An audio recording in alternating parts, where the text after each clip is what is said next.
এরকম একটি প্যাকেট আপনি হাতে পাওয়ার পরে প্যাকেটটি ওপেন করবেন প্রথমে, এবং ওপেন করার পরে প্যাকেটের ভেতরে যে জিনিসগুলো থাকছে সেগুলো আপনাদেরকে দেখানোর চেষ্টা করি।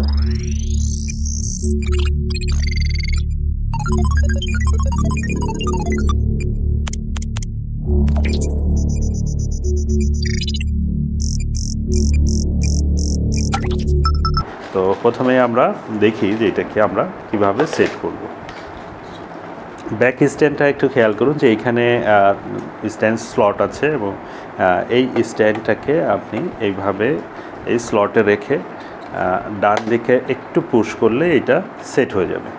এরপরে যেটি কাজ, যে আপনার টিএনটি যে কর্ডটা রয়েছে, এই কর্ডটার ক্ষেত্রে দেখুন যে একটা মাথা একটু বড়, একটা মাথা একটু ছোট।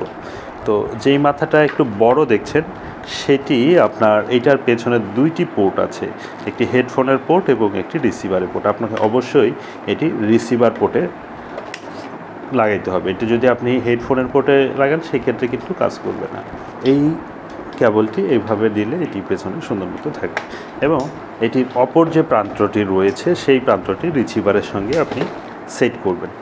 তো রিসিভারের যে পোর্টটি আছে খেয়াল করুন, এই পোর্টে আপনি এটিকে সেট করে দিলেন। এরপরে যেটি করতে হবে সেটি হচ্ছে যে পাওয়ার অ্যাডাপ্টার। এই পাওয়ার অ্যাডাপ্টারটা এইটার পেছনে যে পোর্ট রয়েছে DC 5 ভোল্ট লেখা, এই পোর্টে আপনাকে এটাকে সেট করতে হবে। সেট করার পরে এটি যখন আপনি প্লাগিং করবেন তখনই কিন্তু সেটটি অন হয়ে যাবে। এবং এটির সঙ্গে যে ইউটিপি প্যাসকোডটি রয়েছে, এটি যদি আপনি কানেক্ট করেন, দেখেন এখানে দুইটি পোর্ট রয়েছে, একটি ইন্টারনেট পোর্ট, একটি পিসি পোর্ট। সো এটি কিন্তু অবশ্যই আপনাকে এই ইন্টারনেট পোর্টটিতে কানেক্ট করতে হবে। আপনি যদি এই ক্ষেত্রে পিসি পোর্টটাতে কানেক্ট করেন তখন কিন্তু কাজ করবে না। পিসি পোর্টটা এই কারণেই দেওয়া আছে, যারা কম্পিউটারে লাইন নেওয়া আছে সেই লাইনটা এইখানে ইউজ করতে চান, তখন আপনার কম্পিউটারের লাইনটা আপনি ইন্টারনেট পোর্টে এইখানে দিয়ে দেবেন, এবং এইখান থেকে আরেকটা লাইন বের করে আপনি কম্পিউটারে দিয়ে দিলে একই সঙ্গে আপনার আইপি ফোনও চলবে এবং কম্পিউটারও চলবে একই লাইনে। এই কারণে এই পোর্টটি দেওয়া আছে। তো এই হচ্ছে যে ডেনি স্টার আইপি ফোনের ফিজিক্যাল সেটিং। এভাবেই কিন্তু আপনি এই কাজটি করে ফেলতে পারছেন।